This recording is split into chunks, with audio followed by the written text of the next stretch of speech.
but I will explain to you the current benefit package that we have for cancer care. So under cancer care, Kenyans are eligible to 550,000 Kenya shillings. That's a little bit over 500,000 Kenya shillings. And this package covers for all types of cancer. Now, the journey of a cancer patient is particular in a manner where step one is to plan out the management of this patient.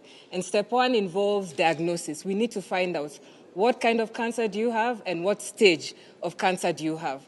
And to do that, SHA actually has and reimburses the tests required, the biopsies required to determine the diagnosis of the patient. Once we have the diagnosis of the patient, we then define the management plan. And the management plan can be surgical or medical, or both. If it is a surgical plan, then surgery is actually catered for on SHA rates that are available in the tariff, depending on what part of the body would be excised, where the tumor would be taken out.